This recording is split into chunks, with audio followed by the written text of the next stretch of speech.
रात के 12 बज रहे थे। अयान अपनी बाइक से सुनसान सड़क पर लौट रहा था। तेज हवा, अंधेरा और दूर कहीं कुत्तों के भौंकने की आवाज, सब कुछ अजीब लग रहा था।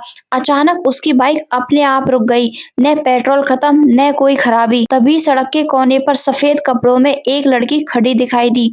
उसके चेहरे पर बाल थे, चेहरा दिखाई नहीं दे रहा था। अयान का दिल जोर जोर से धड़कने लगा। लड़की धीरे धीरे उसकी तरफ बढ़ने लगी।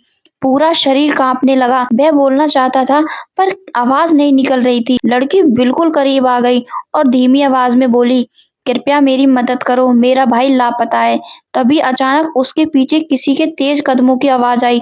अयान मुड़ा पर वहां कोई नहीं था। वह वापस लड़की की तरफ देखने लगा, लेकिन लड़की गायब हो चुकी थी। बस सड़क पर एक टूटा हुआ कंगन पड़ा था, चमकता हुआ। अयान ने कांपते हाथों से जमीन पर पड़े कंगन को उठाया। जैसे ही उसने कंगन को छुआ, उसे ठंडी हवा का तेज झोंका महसूस हुआ, मानो कोई उसके बिल्कुल पास से गुजरा हो।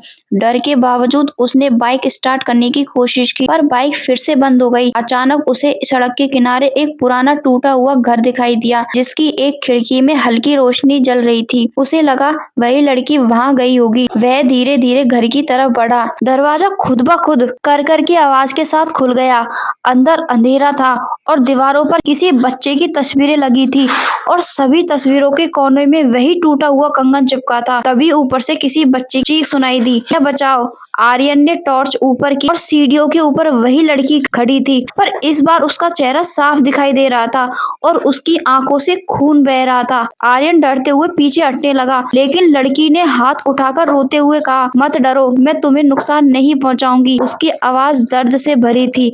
उसने बताया कि 3 साल पहले उसके भाई आरव को इसी घर में खेलते खेलते किसी ने मार दिया था और उसकी लाश आज तक नहीं मिली। तभी घर की दीवार अचानक खुद ब खुद हिलने लगी और एक जगह से प्लास्टर टूटकर गिर गया। पीछे से एक पुराना छोटा लकड़ी का बॉक्स निकला। बॉक्स खोलते ही उसमें एक बच्चे की हड्डियां और एक छोटी सी टी शर्ट मिली, जिस पर नाम लिखा था आरव। लड़की के चेहरे पर शांति आ गई। वह धीरे से मुस्कुराई और बोली, अब मेरा भाई मिल गया है, धन्यवाद। अगले ही पल वह धुंधी की तरह गायब हो गई। बाहर जाते ही आर्यन की बाइक अपने आप स्टार्ट हो गई। आर्यन पीछे मुड़ा, घर गायब हो चुका था। सिर्फ वो टूटा कंगन अभी भी उसके हाथ में चमक रहा था।